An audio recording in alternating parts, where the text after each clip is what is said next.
கர்த்தருடைய பரிசுத்த நாமம் மகிமைப்படுவதாக.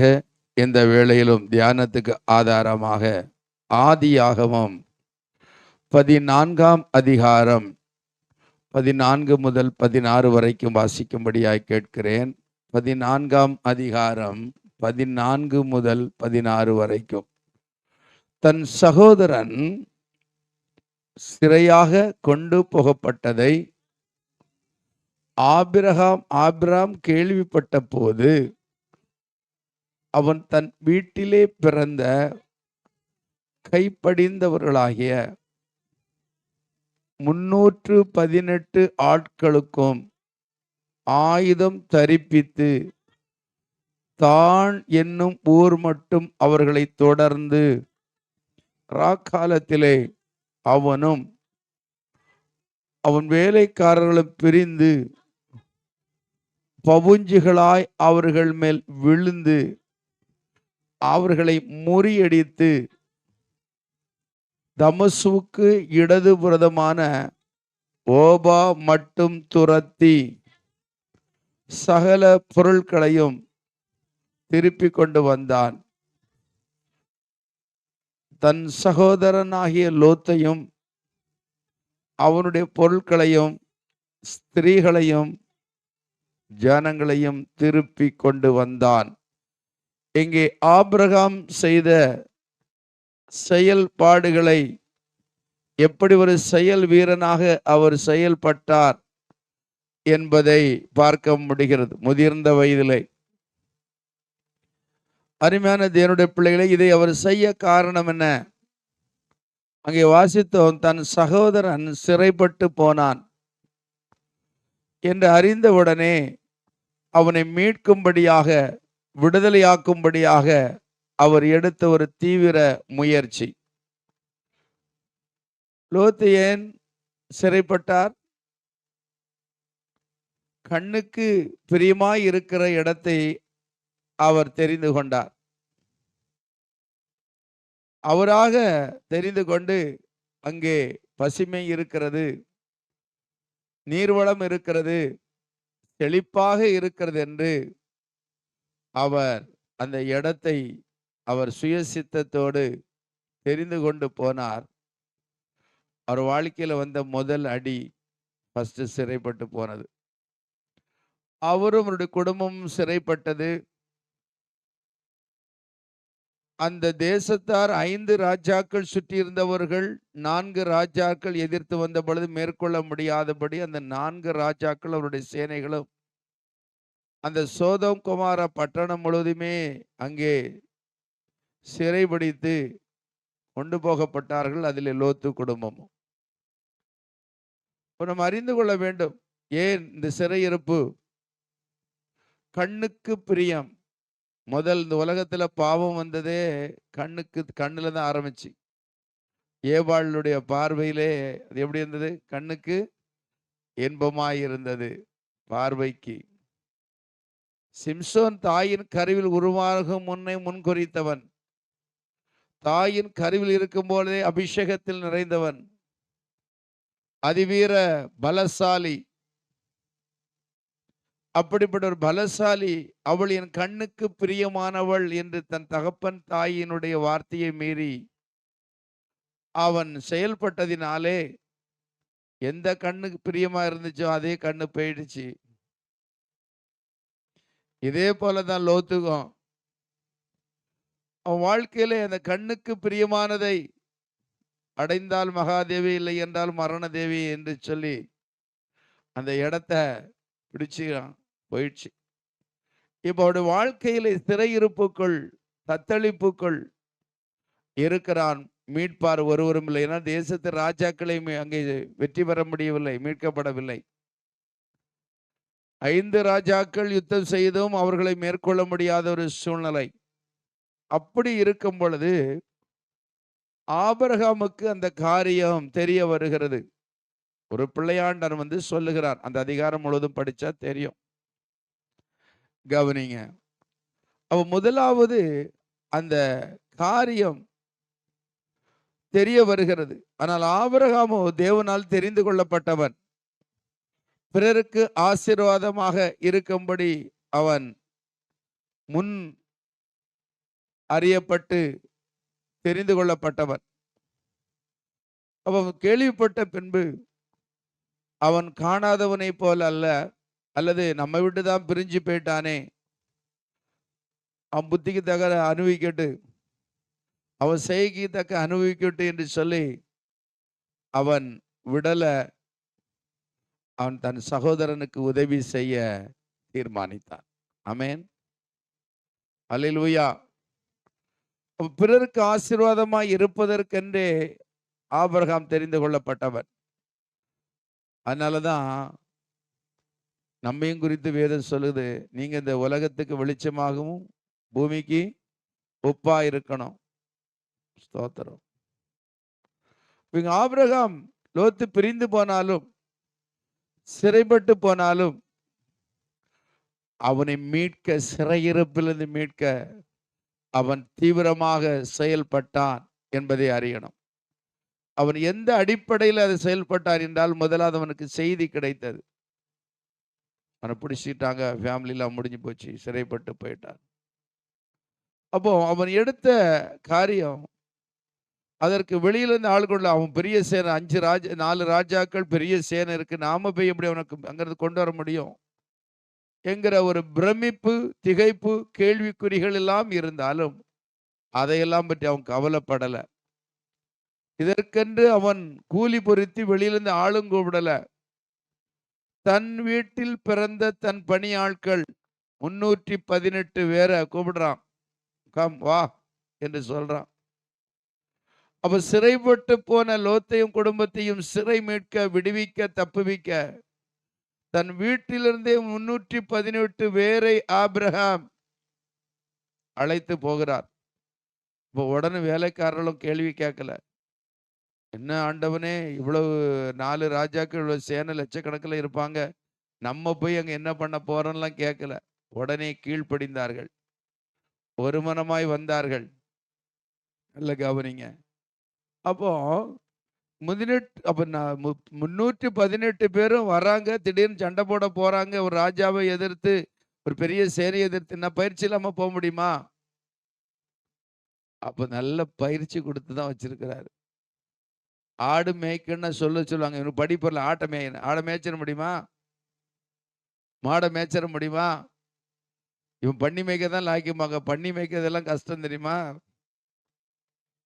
சும்மா கிடையாது. சொல்றது ஈஸி, ஆடை மேய், பண்ணிய மேய்னு. உள்ள இருக்கிறவனு தான் தெரியல இருக்கிற கஷ்ட நஷ்டம்லாம். அப்போ 318 பேருக்கும் அவர் என்ன செய்ய கொடுத்திருக்கிறாரு? போரிட பயிற்சி கொடுத்திருக்கிறாரு. இவர வயசானவர் தான். இந்த தலைமைத்துவத்துக்கு கீழ்ப்படிந்து அத்தனை பேரும் பெரிய சேனையோடு யுத்தம் பண்ண போறாங்க. எதற்கு? சிறைப்பட்டவனை மீட்க. நம்முடைய வாழ்க்கையிலே எந்தெந்த காரியத்தில் நாம் சிறைப்பட்டு இருக்கிறோம், நம்முடைய வாழ்க்கையிலே மீட்கப்பட வேண்டும் என்பதுதான் தேவனுடைய சித்தம். அதற்கு தான் இயேசு சிலுவையில் இரத்தம் சிந்தினார். அநேகரை மீட்கும்படியாக தான் இந்த பூமிக்கு வந்தேனார். ஊழியம் கொள்ளாமல் ஊழியம் செய்யவும், அநேகரை மீட்கும்படியாக வந்தேன். மீட்கணும்னா என்ன தகுதி வேணும்? ஒரு மீட்கணும்னா அதுக்கு ஒரு 4 தகுதி வேணும். 4 தகுதி இல்லாமல் மீட்க முடியாது. உங்களுடைய நகை ஒரு பேங்க்ல இப்ப அடமானம் வச்சுக்கப்பட்டிருக்குதுன்னா, அடமானம் சிறையிருப்புக்குள்ள இருக்கு, அடமானத்துல இருக்கு, இன்னொருடைய இதுக்குள்ள இருக்கு. போய் மீட்ற முடியுமா? அதுக்கு என்ன செலுத்தணும்? பணம் செலுத்தணும். சரி, இன்னொருத்தர் நான் போய் பணத்தை கொடுக்குறேன், சரி கொடுக்கணும், கொடுத்துருவாங்களா? அப்போ பணம் இருந்தால் மீட்ற முடியுமா? வேற என்ன வேணும்? செய்யணும் வேணுமா? கள்ள செய்யலாம், போடலாம். தோத்திரம். யாரு வச்சாங்களோ அவன் போகணும். அவன் இல்லைன்னா அவனுக்கு நெருங்கின உறவு முறையான்னு போகணும். வேற யாருக்கும் கொடுக்க மாட்டாங்க. அது சொல்லணும், இது என்னாரு தான், என்னுடைய மனைவி தான், என் புருஷன் தான், என் பிள்ளை தான் சொல்லி உறவு முறையை சொல்லணும். 2வது, உறவு முறை சொல்லணும், கொடுத்துருவாங்களா? கரையும் செலுத்தணும், வட்டியும் முதலையும் சேர்த்து செய்யணும், கொடுக்கணும். மூன்றாவது, விருப்பம் இருந்தால் தான் மீட்போம். வானா போட்டு புதுசை வாங்கிடலான்னு நினச்சிட்டா மீட்டுக்கிடுவோமா? சொல்லுங்க, முடியாது. அப்போ விருப்பம் வேணும். விருப்பம் இருந்தால் தான் மீட்டுக்கிட முடியும். இல்லைன்னா மீட்போமா? 10 சவரம் போனா என்ன, அடுத்தால காசு வருவது பார்த்துக்கலாம்.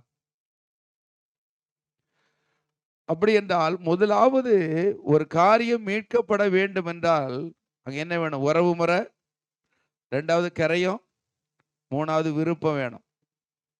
இந்த 3 இல்லாம என்ன செய்ய முடியாது? மீட்க முடியாது. அதனால தான் ஆண்டவராகிய இயேசு கிறிஸ்து ஆவியாக இருந்தவர், வார்த்தையாக இருந்தவர், அக்கினியாக இருந்தவர். தாம் உண்டாக்கின மனுஷன் மாம்சமும் ரத்தமும் உடையவனாய் இருக்கிறது போல அவரும் மாம்சமும் ரத்தம் உடையவராய் வந்தார். உறவு, அதுதான் உறவு. மனுஷனை போல வந்தார். எதற்கு? சிறைப்பட்டவர்களை மீட்க. சிறைப்பட்டவர்களை மீட்க. 2வது கரையும் செலுத்தினார், அபராதமும் செலுத்தினார். 2 காரியமும் செய்தார். எப்படி நம்ம ஒரு முதலையும் கட்டி வட்டியும் கட்டினாதான் நகையை வாங்க முடியும், அதுமாரி இயேசு கிறிஸ்து அபராதமும் செலுத்தினாரு, கரையமும் செலுத்தினார். அபராதம் எதுக்கு கட்டினார்னா, நம்முடைய எல்லா பாவத்துக்கும் அவர் தண்டனையாக அவருடைய கரையமாக ஜீவனையை கொடுத்தார், ரத்தம் சிந்தினார். கரையும் எதுக்கு செலுத்தினாரு? இவன் ஒரு சொத்தை நம்ம வாங்குறோன்னா கரையும் செலுத்தி தான் வாங்குவோம். ஒரு மோட்ரு பைக்கா இருக்கட்டு, ஒரு சொத்தா இருக்கட்டு, நிலமா இருக்கட்டு, வீடா இருக்கட்டு, கரையும் கொடுக்காம வாங்க முடியுமா? சொல்லும் போதே கரைய பத்திரம் தான் சொல்லுவோம்.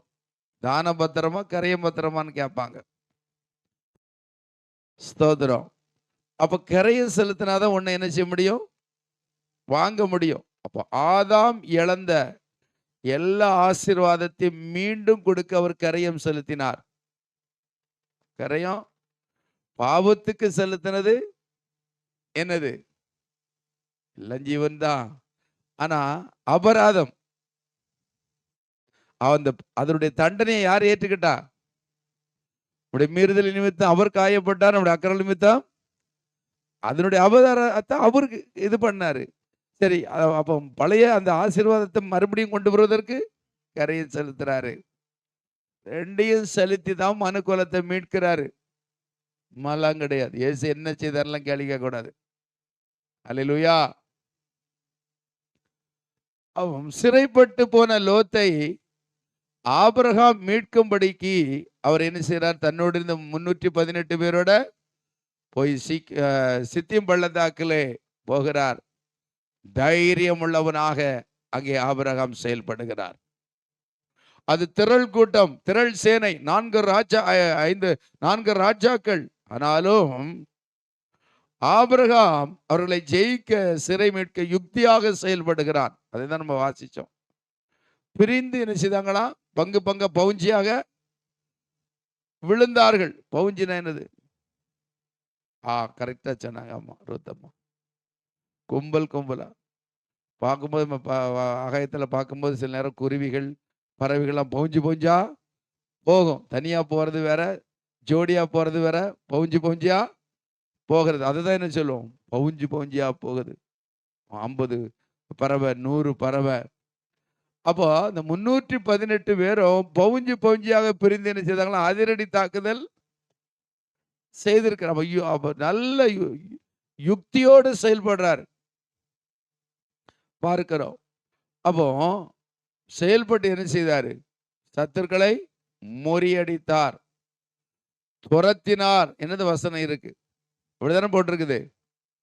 அப்போ சகல பொருட்களையும் அவர் சிறையிலிருந்து மீட்டாரு, லோத்தையும் மீட்டார், குடும்பத்தையும் மீட்டார். அது மாத்திரம் இல்ல, சோதோம் குமாரா எல்லா ஜனத்தையும் அவர் மீட்டார். ஆமென். அப்போ இதை மீட்பதற்கு அவர் முதலாவது காரியத்தை அறிந்து கொண்டார்.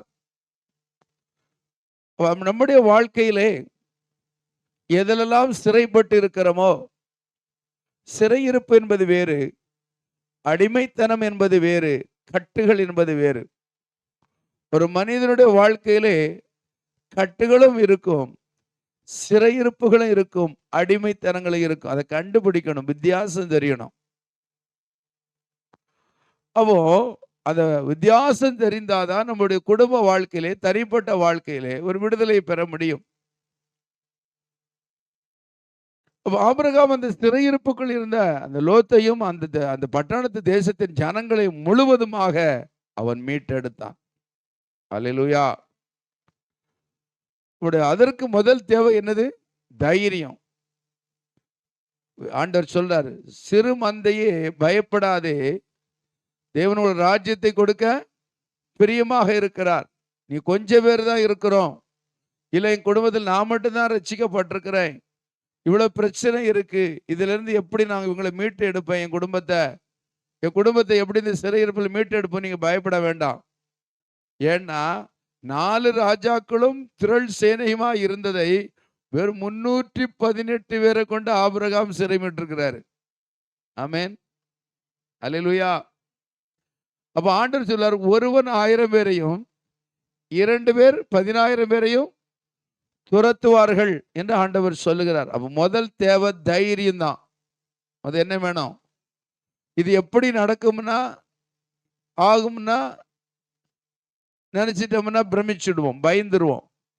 இது என் தேவனால் ஆகும், என் தேவனால் கூடும், என்னை கொண்டு செய்வார் என்று நினைச்சா கர்த்தரது விசுவாசத்தை கனப்படுத்துவார். எத்தனை பேர் விசுவாசிக்கிறீங்க? ஆமென். அப்ப இந்த விசுவாசம் மிக முக்கியம். 2 பேர், ஒருவனை முதல் எடுங்க. தாவீது 40 நாட்கள் கோலியாத்து வந்து சவால் விடுகிறான். அவங்களுடைய தேசத்தின் பிரதிநிதியாக, வீரனாக அவன் சவால் விடுகிறான். 1 நாள் அல்ல, 2 நாள் அல்ல, 40 நாட்கள் இஸ்ரவேல் சேனை சிதறடிக்கப்படுகிறது, கலங்குகிறார்கள், பயப்படுகிறார்கள். 40 நாள் முடிந்தவுடன் 41வது நாளில் தைரியசாலியாக, வீரத்தீரனாக தாவீது ஜெயம் கொள்ளுகிறான். ஆமென். முதல் தைரியம், மனதில் அவன் ஜெயிச்சிட்டான். சிங்கத்தையும் நான் ஜெயிச்சவன்டா, கரடிய நான் ஜெயிச்சிட்டேன், கர்த்தர் என் கூட இருக்கார், இவனை நான் ஜெயிச்சிடுவேன். முதல் அந்த தைரியம் எங்க வரணும்? மனசுல வரணும். அல்லேலூயா. மூளைக்கு வரக்கூடாது, உள்ளத்துக்குள்ள வரணும். பெலிஸ்திய சேனை இருக்கிறது, சவுலின் சேனை இருக்கிறது. சவுலின் சேனையிலே ஆயுதம் இல்லை, அப்பனுக்கும் அவனுக்கும் தான் இருக்குது, வேற ஒருத்தண்டி ஆயுதம் இல்லை. ஆனால் அவர்களை மேற்கொள்ள முடியாமல் பயந்திருக்கிறால் பல நாட்கள் ஆகிறது. ஆனால் தைரியத்தோடு ஜோனத்தான் செயல்படுகிறான். தன் ஆயுதத்தாரியை கூப்பிடுறவா, மேலே ஏறுவோம், மேலே ஏறுவான்னு சத்துரு சொன்னவன கர்த்தர் நம்ம கையில கொடுத்துட்டாரு சொல்லி 2 பேரும் தைரியமாய் செயல்பட்டார்கள். விடுதலை ஜெயம் உண்டானது. ஆமென். இந்த நாட்கள் நம்ம கஸ்தி நாட்கள், தவசு நாட்கள் என்று சொல்லுகிறோம். 40 நாட்கள். 40 என்றாலே ஒரு விசேஷமானது தான் வேதாகமத்திலே. ஏனென்றால் சத்துருவானவன் கோலியாத்து 40 நாட்கள் அனுதினமும் வந்து அவன் கர்ஜித்துக் கொண்டிருந்தான். ஆனால் ஆண்டவர் தாவீதை கொண்டு ஒரு ஜெயம் கொடுத்தார். 40 நாட்கள் இயேசு கிறிஸ்து வராந்தரத்திலே அவர் உபவாசித்து ஜெபித்தார். 40 நாட்கள் மோசே தேவனுடைய சமூகத்தில் சீனாய் மலையிலே உபவாசித்து ஜெபித்து பிரமாணத்தை, சட்ட திட்டங்களை, வேதத்தை பெற்றுக்கொண்டார். ஆமென். எலியா கேரித் ஆற்றண்டையிலே 40 நாட்கள் கர்த்தர் கொடுத்த ஆகாரத்தை சாப்பிட்டுட்டு ஜெபம் பண்ணி கொண்டிருந்தார். அப்போ இந்த நாட்கள் 40 நாட்கள் என்று சொல்லும் பொழுது, நான் ஆண்டவருடைய சிலுவையின் பாடு, மரணத்தை, அன்பை, அதனால் வருகிற வல்லமைகளை, நன்மைகளை அறிந்து நம்முடைய வாழ்க்கையில் இருக்கிற சிறையிருப்பிலிருந்து விடுதலையாக பிரயாசப்பட வேண்டும். ஆமென். அல்லேலூயா. 40 நாள் பயந்து கலங்கினவர்களை தாவீது ஜெயம் கொண்டார். அல்லேலூயா. இந்த நாட்களை நாம் அதிகமாக பிரயோஜனப்படுத்திக் கொள்ள வேண்டும். சிலர் 40 நாட்கள் நோன்பு இருக்கிறாங்க. நம்முடைய நாட்களில் ஒரு நேரமாவது என்ன செய்யலாம்? ஒரு நேரம், காலையில் ஒரு நேரமாவது தண்ணீர் ஆகாரம் சாப்பிட்டுட்டு கூட நல்லா கல்வாரி பாடலை பாடுனீங்கன்னா அதுல இருக்கிற மகிமை என்ன தெரியுமா? நீங்க ஜெபம் பண்ண போறேன்னு சொல்லி நீங்க எந்த பாட்டையும் பாடுனீங்கன்னா சீக்கிரம் நீங்க ஒரு மனதுக்குள்ள வரமாட்டீங்க. பாட்டு ஓடும். அடுத்தால எப்ப சமையல் பண்றது, அவன் வருவான், போன் வரும், அது வரும், இது வரும். மைண்டுக்குள்ள சுத்திக்கிட்டே இருக்கும். ஆனா நீங்க ஒரு 10 கல்வாரி பாட்ட பாடுங்க. அந்த கல்வாரி பாட்ட பாட பாட ஆண்டவர் உங்களை அவருடைய சிலுவையின் அன்புனால நிரப்பிடுவார். அந்த அன்புல நிரப்பப்பட்டுட்டீங்கன்னா உங்களை அறியாம கண்ணீர் வரும். அந்த கண்ணீர் சாடிட்டாலே ஆவியானவர் ஜெபிக்க வைத்துருவாரு. ஒரு டிஸ்டர்போ வேற எந்த மைண்டும் வராது. இதுதான் கல்வாரியில் இருக்கிற விசேஷத்த தன்மை. ஆமென். நல்ல டிப்ஸ் கொடுத்திருக்கிறேன். அல்லேலூயா.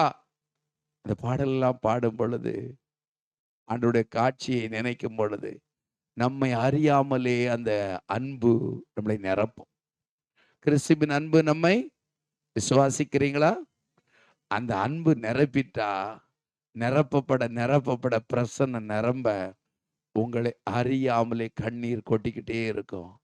கண்ணீர் சிந்த சிந்த நீங்க இப்படி ஜெபிக்கணும் அறியாம இருப்பீங்க. ஆவியானவர் உங்களை ஜெபிக்க வச்சுக்கிட்டே இருப்பாரு. 1000 போடு வந்தா கூட கவனம் அங்க போகாது. கதவை யாரும் தட்டுனா கூட செவி கேட்காது. அன்புல நிரப்பப்பட்டிருப்பீங்க. ஆமென்.